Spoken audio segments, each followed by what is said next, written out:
اپنی نیکی چھپانا آپ کی سوچ کا امتحان ہے اور دوسروں کے گناہ چھپانا آپ کے کردار کا امتحان ہے۔ کچھ لوگوں کو صرف معاف کیا جا سکتا ہے، پھر نہ ان پر اعتبار کیا جا سکتا ہے، نہ ہی دل صاف کیا جا سکتا ہے۔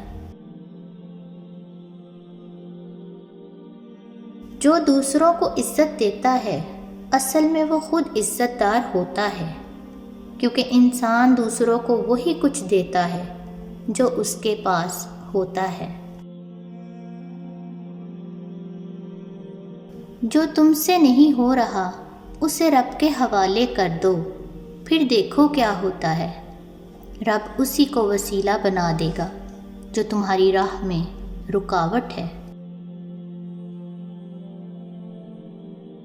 میری لاکھ برائیوں کو جانتے ہوئے بھی مجھ سے بے پناہ محبت کرنے والا صرف میرا اللہ ہے۔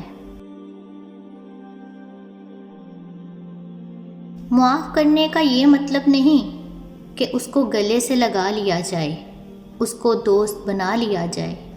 صرف ایک وعدہ کرنا ہوتا ہے کہ جو اذیت اس نے مجھے دی وہ میں نے اس کو نہیں دینی۔ آپ خدا کی بارگاہ میں آنسو کا ایک قطرہ بہا دیں، وہ آپ سے راضی ہو جائے گا۔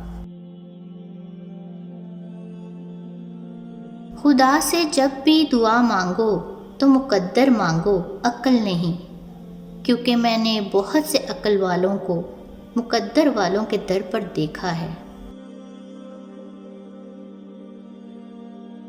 دنیا میں صرف سکون ہوتا تو لوگ اللہ کو بھول جاتے۔ سکون تو صرف ان لوگوں کے پاس ہے جو اللہ کی رضا کو اپنی رضا سمجھتے ہیں۔ ہمیشہ سچ بولو تاکہ تمہیں قسم کھانے کی ضرورت نہ پڑے۔ جس کو تم سے سچی محبت ہوگی وہ تم کو فضول اور ناجائز کاموں سے روکے گا۔ تحمل اختیار کرو، اپنے دشمن پر غلبہ پا لو گے۔ لوگوں کو اسی طرح معاف کرو جیسے تم خدا سے امید رکھتے ہو کہ وہ تمہیں معاف کر دے گا۔ ہر بات پر ہاں میں ہاں ملانا منافقوں کی عادت ہے۔ اچھے لوگوں کی ایک خوبی یہ بھی ہوتی ہے کہ انہیں یاد رکھنا نہیں پڑتا، وہ یاد رہ جاتے ہیں۔